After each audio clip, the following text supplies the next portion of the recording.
berfirman, Innal ladzina sabaqat lahum minnal husna ulaika anha mub'adun.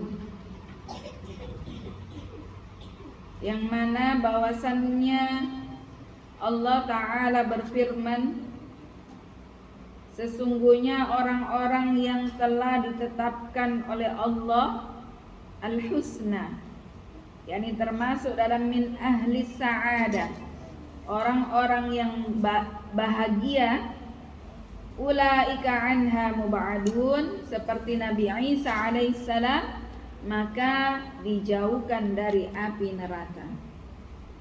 La yasma'una hasisaha wa hum fi mashtahat anfusuhum khalidun.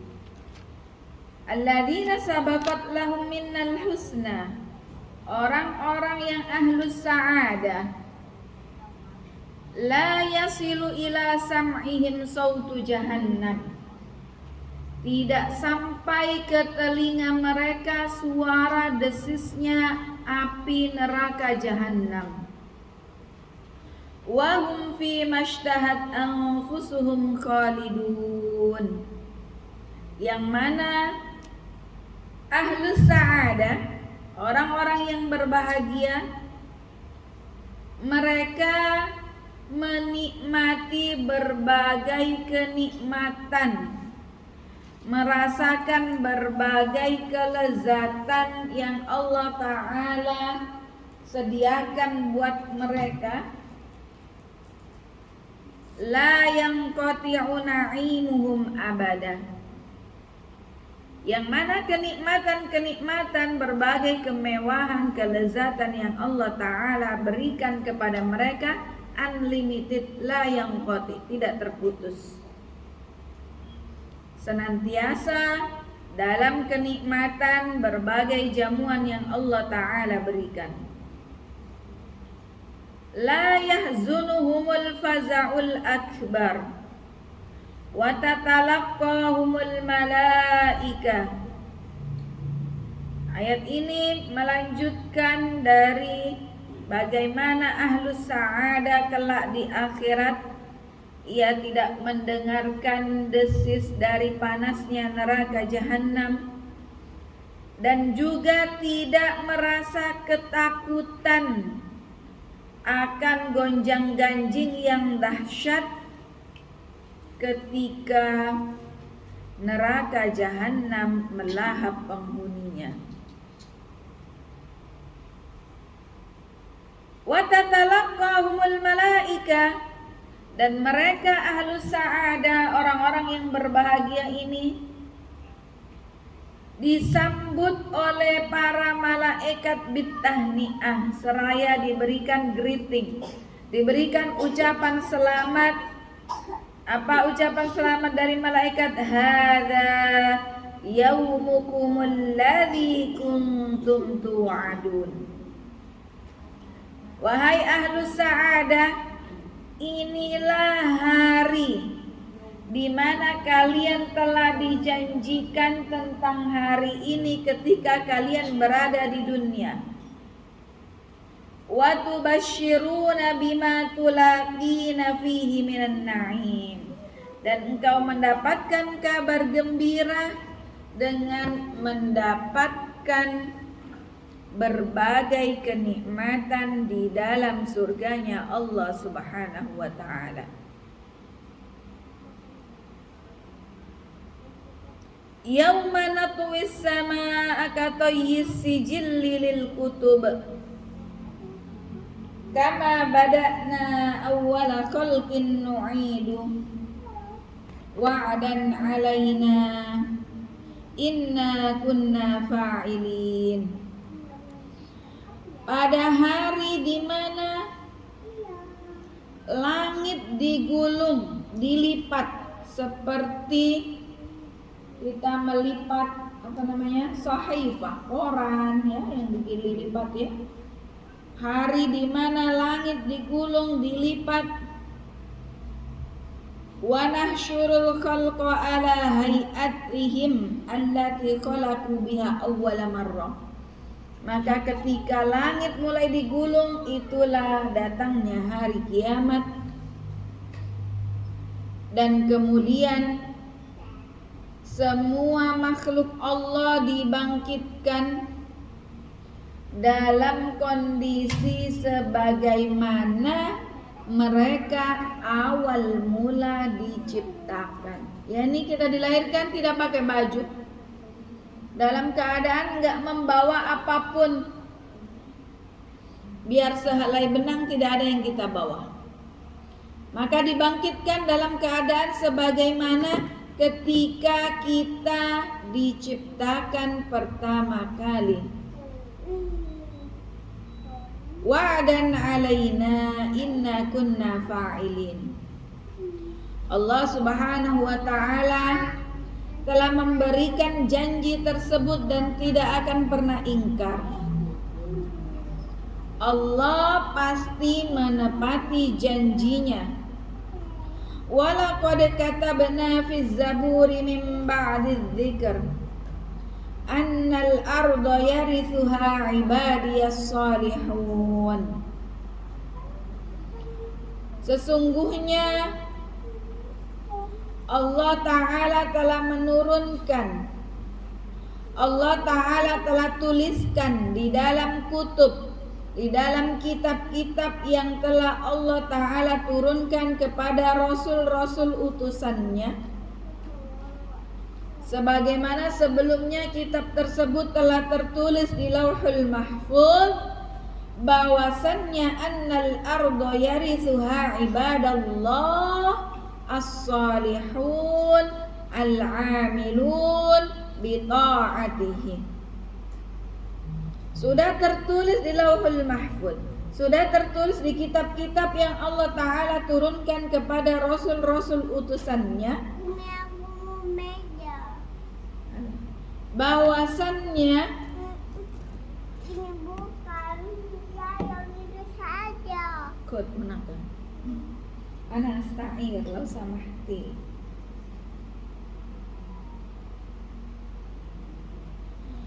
Bahwasannya bumi ini diwariskan kepada hamba Allah yang saleh, yang beramal dalam ketaatan kepada Allah Subhanahu wa ta'ala. Siapa mereka?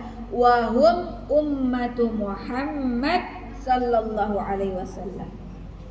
Jadi sudah termaktub di Lauhul Mahfuz, di kitab-kitab samawi yang Allah Ta'ala turunkan, kelak yang menjadi khalifah, yang mewarisi bumi ini adalah ibadiyas salihun, hamba Allah yang saleh. Siapa mereka? Ditafsirkan adalah umat Nabi Muhammad sallallahu alaihi wasallam.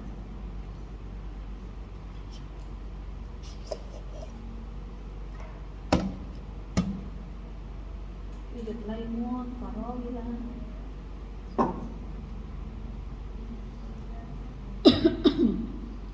Inna fi hadza la balaghan liqaumin 'abidin. Inna fi ma anzalnahu minal wa'zi la balaghan liqaumin 'abidina rabbahum bima syara'ahu lahum. Sesungguhnya apa yang terdapat di dalam kitab-kitab yang kami turunkan adalah terdapat nasihat-nasihat bagi kaum yang beribadah menyembah kepada Allah Subhanahu wa ta'ala, sehingga yang bisa mengambil intifa, mengambil manfaat, mengambil hikmah, mengambil ibrah, nasihat dan pelajaran adalah orang-orang kaum yang beribadah menyembah Tuhannya Allah Subhanahu wa ta'ala. Wa ma arsalnaka illa rahmatan lil alamin. Kemudian Allah Subhanahu wa ta'ala berfirman, dan tidaklah kami mengutusmu wahai Muhammad sebagai rasul kecuali sebagai rahmat kepada seluruh alam. Di mana Allah Subhanahu wa ta'ala mensifati Nabi Muhammad dengan rahmatan lil alamin, rahmatan lil alamin, yakni kasih sayangnya meliputi seluruh makhluknya Allah Subhanahu wa taala, di mana Nabi Muhammad sangat-sangat menginginkan dan mengusahakan memberikan petunjuk hidayah Allah Subhanahu wa taala sehingga bisa menolong umat-umatnya al-alamin dari azab Allah Subhanahu wa taala. Nabi Muhammad mengupayakan agar umat-umatnya mendapat hidayah dari Allah Subhanahu wa taala. Qul innama yuha ilayya annama ilahukum ilahu wahid fahal antum muslimun. Katakanlah wahai Rasul, sesungguhnya apa yang telah diwahyukan kepadaku dari Tuhanku. Yang diwahyukan apa? Annama ilahukum ilahu wahid, yakni dakwah tauhid, bahwasannya ilah Tuhan yang layak disembah adalah satu yang esa, Allah Subhanahu wa taala. La ma'budu bihaqqin illallah, la syarikalah wa huwallah. Tidak ada sekutu baginya, yakni Allah Subhanahu wa taala. Maka dari itu saling membantu agar senantiasa dalam keimanan kepada Allah Subhanahu wa taala dan juga mengerjakan amal kebajikan dalam rangka taat kepada Allah Subhanahu wa taala. Fa in tawallaw faqul adantukum ala sawa. Apabila mereka berpaling atas apa yang telah dibawa oleh Nabi Sallallahu Alaihi Wasallam, risalah kenabian yang dibawa oleh Rasulullah, kemudian umatnya berpaling, maka katakanlah wahai Rasul, faqul adantukum ala sawa. Katakan kepada mereka bahwasannya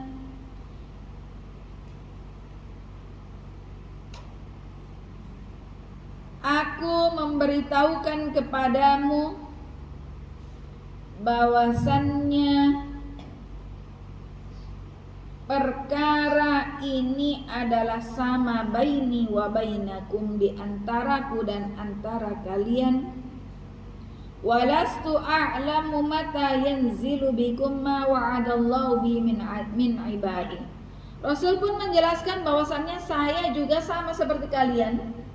Saya tidak mengetahui ilmu ghaib, di mana kapan Allah turunkan azab, kapan Allah waktunya as-sa'ah, hari kiamat.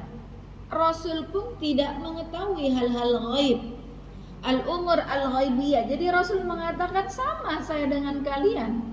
Saya tidak tahu kapan Allah turunkan azab.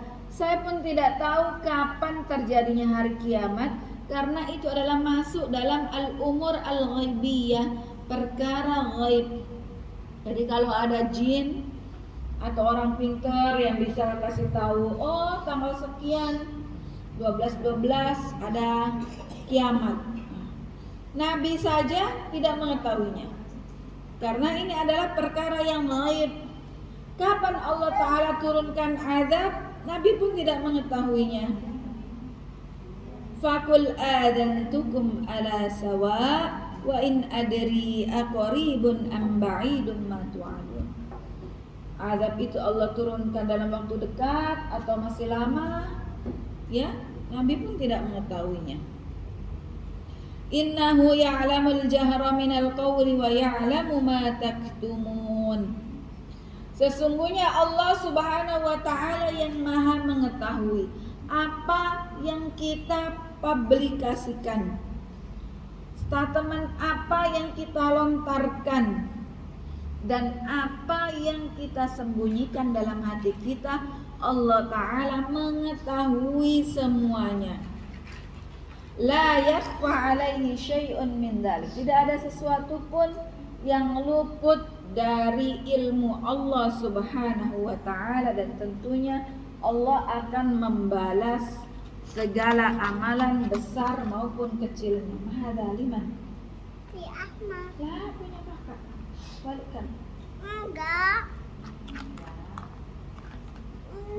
Nih.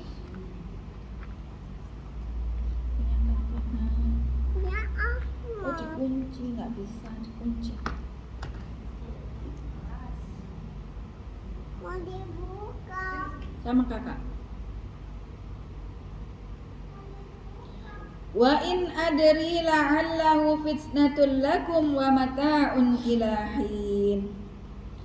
Nabi juga mengatakan bahwasannya aku pun tidak tahu, bisa jadi tidak disegerakan azab ini merupakan ujian bagi kalian.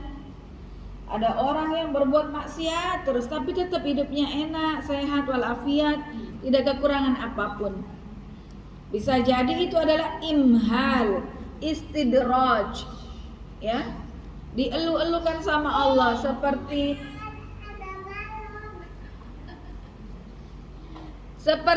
oh berarti saya ini masih dalam keadaan yang benar, karena buktinya saya nggak ditegur-tegur oleh Allah, nggak dikasih ujian, nggak dikasih azab. Wa tamti'u lakum ila amadin muqaddar fi ilmillah. Tapi Allah Ta'ala tunda azabnya. Allah Ta'ala tidak turunkan langsung. Allah kasih semua yang enak-enak. Bermaksiat, tidak beriman, tapi semuanya serba bercukupan dan berlebih, tidak kurang suatu hal apapun. Bisa jadi ini adalah istidraj. Tujuannya apa Allah mengelu-elukan orang seperti itu? Agar senantiasa terus-menerus dalam kekufuran dan kesesatannya. Maka jangan jumawa kalau kita merasa saya sudah di jalur yang benar. Buktinya nggak ada yang sakit, nggak ada yang hilang hartaku, nggak ada kesulitan yang menimpaku, semuanya gampang. Ya, semuanya mudah. Artinya berarti saya senantiasa di jalan yang benar. Hati-hati, jangan sampai ada istidraj, imhal dari Allah Subhanahu wa taala. Kemudian qala rabbihkum bil haqq wa rabbuna ar-rahmanul musta'anu ala ma tasifun. Kemudian Rasulullah sallallahu alaihi wasallam berdoa kepada Allah Subhanahu wa taala, rabbihkum bil haqq. Wahai Tuhanku, berikanlah keputusan antara kami dan antara kaum kami yang senantiasa mereka terus-menerus berada dalam kekufuran, berpaling dari kebenaran. Wa rabbuna ar-rahmanul musta'anu ala ma tasifun. Hanya kepada Allah Ar-Rahman kami mohon pertolongan atas apa yang dikatakan oleh mereka mengenai kekufuran dan juga pengingkaran atas syariat yang Allah Ta'ala turunkan. Jamaah sekalian azani Allah wa iyyakunna jami'an. Faedah dari ayat-ayat ini yang pertama adalah as-salahu sababun litamkini fil ardh. As-salah, kesolehan, perbaikan, baik perbaikan diri maupun perbaikan keluar secara eksternal. Ini merupakan sebab seseorang bisa eksis di atas muka bumi ini. Karena kalau seseorang sudah lawan dari saleh, taleh, maka ini bisa mengundang adab Allah Subhanahu wa taala sehingga eksistensinya pun tidak lama di dunia ini. Yang kedua, bi'atsatun Nabi sallallahu alaihi wasallam wa syar'ihi wa sunnatihi rahmatul lil alamin. Bahwasannya Allah Subhanahu wa taala mengutus Nabi Sallallahu Alaihi Wasallam bersama dengan syariat-syariat Islam yang Nabi bawa dan juga sunnah-sunnah yang beliau ajarkan, ini merupakan rahmah lil alamin, merupakan kasih sayang kepada seluruh alam, di mana Nabi Sallallahu Alaihi Wasallam berdakwah mengusahakan hidayah buat seluruh alam. Karena Nabi Muhammad diutus kepada seluruh alam, bukan hanya kepada umatnya saja, sehingga dijauhkan oleh Allah Subhanahu wa taala dari azab. Faedah yang keempat, Ar-Rasul sallallahu alaihi wasallam, yang ketiga, la ya'lamul ghaib. Bahwasanya Nabi Muhammad walaupun beliau sebagai nabi dan rasul, tapi beliau tidak mengetahui perkara-perkara ghaib. Tidak mengetahui ilmu ghaib, kapan seseorang dilahirkan, kapan seseorang akan meninggal, kapan terjadinya hari kiamat. Nabi pun tidak mengetahui. Nabi hanya mengatakan, mengkabarkan tanda-tandanya saja. Ada tanda besar, ada tanda kecil. Alamah sughra wa alamah kubra. Namun kapan terjadinya, Nabi pun tidak mengetahuinya. Dan faedah yang terakhir yang keempat, ilmullah bima yasduru min ibadihi min qaul. Bahwasannya kita harus meyakini dan ingat, ilmunya Allah Subhanahu wa taala meliputi segala sesuatu. Apa yang kita sembunyikan, apa yang kita publikasikan dari perkataan, status dan seterusnya, Allah Subhanahu wa taala mengetahuinya. Apa yang kita sembunyikan, apa yang kita publikasikan, semuanya tidak ada yang luput dari ilmu Allah Subhanahu wa taala, sehingga menjadikan diri kita senantiasa merasakan bahwa kita ini di CCTV, diawasi oleh Allah Subhanahu wa taala. Demikian tafsir dan juga faedah-faedah dari surat Al-Anbiya di halaman terakhir ayat 102 dan sampai 112. Insyaallah pekan selanjutnya kita masuk pada suratul Hajj.